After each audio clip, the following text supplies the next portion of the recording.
to another Glenn Yaps video. This is probably the second part of the one I did on the lowering the hi-hat cymbals and the stick grip that I use. So people, well, I guess, experimented with it, and they found it hard to hold on to the sticks. So I'll just kind of go backwards in time to how you're supposed to train yourself to use this finger grip, and this will be a short video, but just how to use the finger grip and in the training process. Eventually it kind of morphs into another slightly different hold on the stick, but you want to train the muscles first to do this finger technique. So basically you want to be like this in that first knuckle, and you can see the space between right there. It doesn't go into the palm at all. Now others may have slightly different way of doing this, but this is what I did when I was training myself to do this. Now these sticks are really heavy.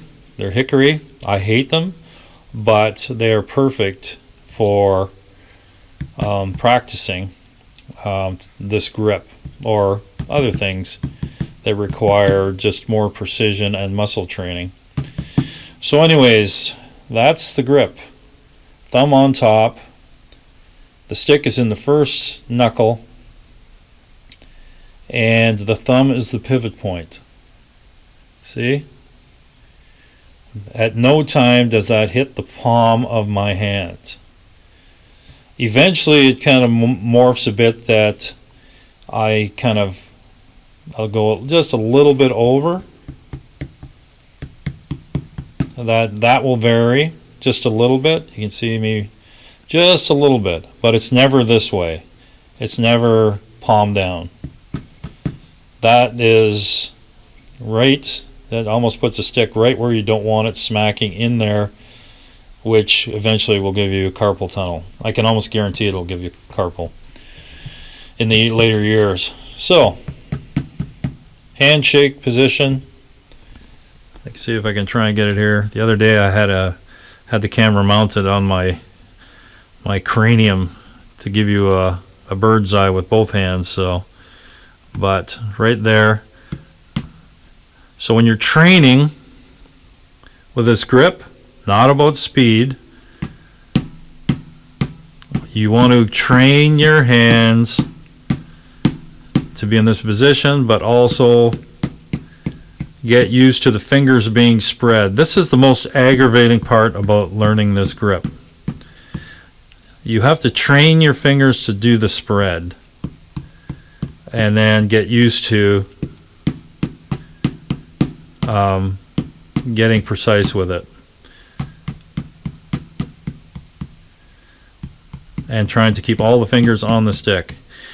If you can get through a few months of that without losing your stinking mind or killing your neighbor with it, you should be fine to continue on. I actually went and used to go with even bigger sticks when I first started, reversed, so that the weight of the stick is there and you're training your fingers to pick the stick up and bring it back down. The whole idea of this is no bounce. We don't want bounce. We want to get this whip action happening.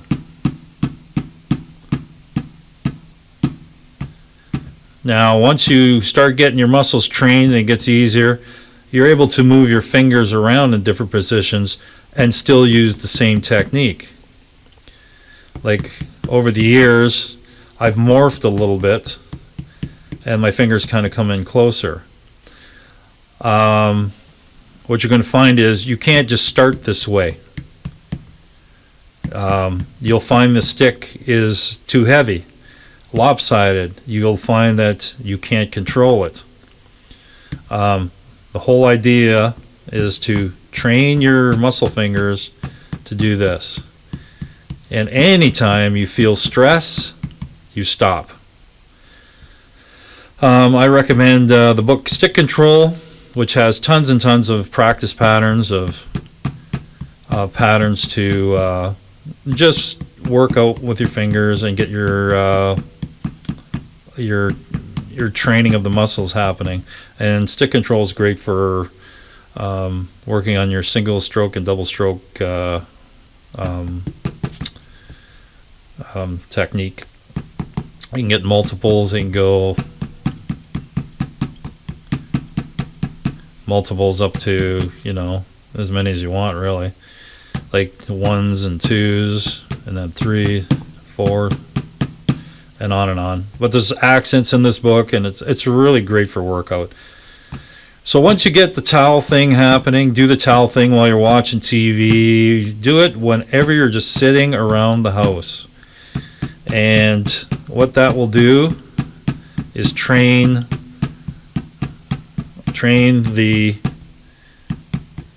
muscles to operate the stick. All right, and like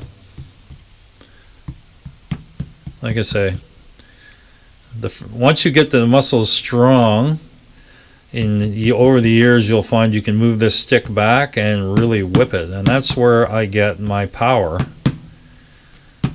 Because when you go here, although you have in the middle of the stick, you can tell it's the what we'll call the least resistance.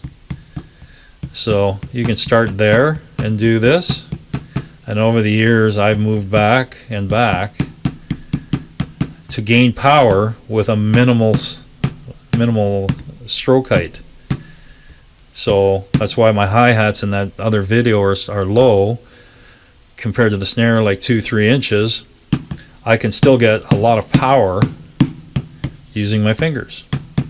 I'm not using my arm. So that is the technique. Then I recommend you get a practice pad, put a towel on it, duct tape it on it, and then on the flip side you have the rubber pad, and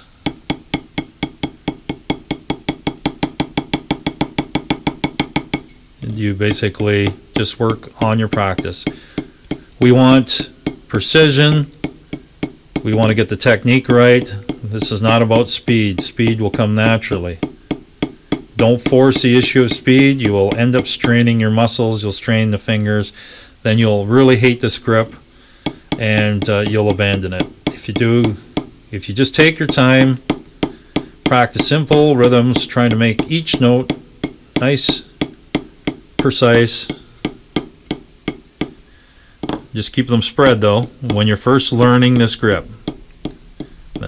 I can't stress that enough. Just keep it spread. Try and keep in the middle if you want to balance the stick easier. But the whole idea, as soon as you feel strain, you stop. You want to go in little increments, and you don't have to hit hard, because eventually you'll have the fingers trained to get this whip action. And it's not about strength. It's about leverage. So the finger technique is basically, like I say, almost the whipping effect. Whip.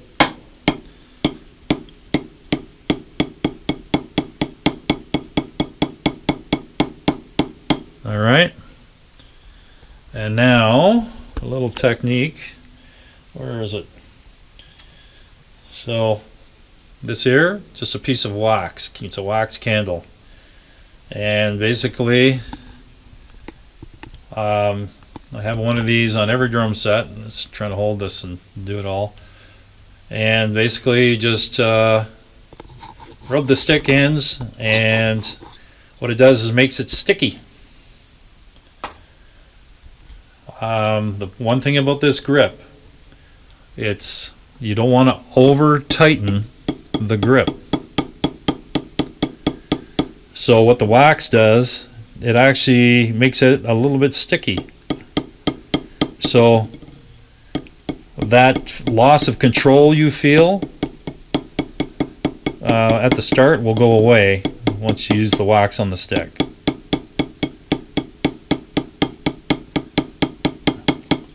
But I've always used the wax or some kind of, because I've always held the sticks really loose. I don't, like I say, I'm very conscious of not hurting my arms, hands, or fingers, so I like to have a loose drumstick grip.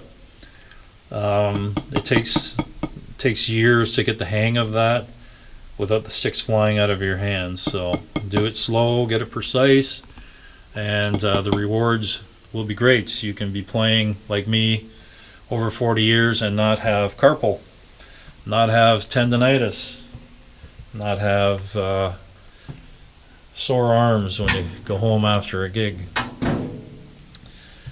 And that's about it for the grip. I hope that helps. When you're playing the drum set, you're getting used to the grip. Again, just do things slow.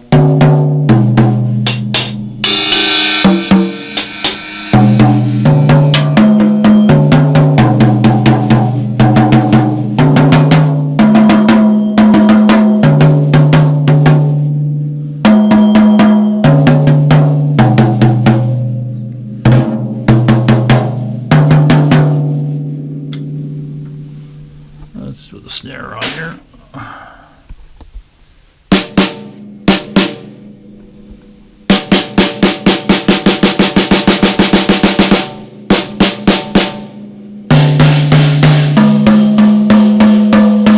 Again, it doesn't hit the palm.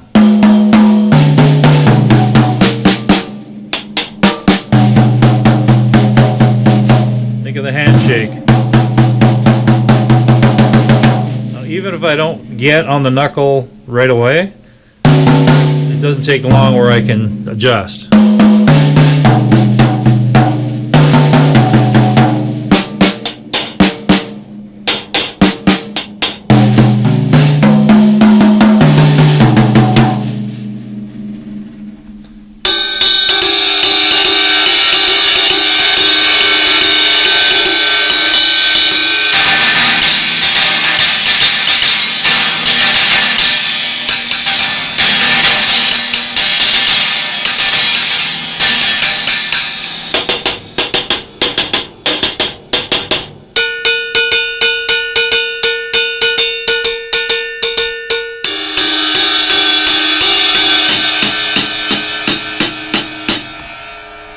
That's basically it. I hope that helps there, folks. Thanks for watching.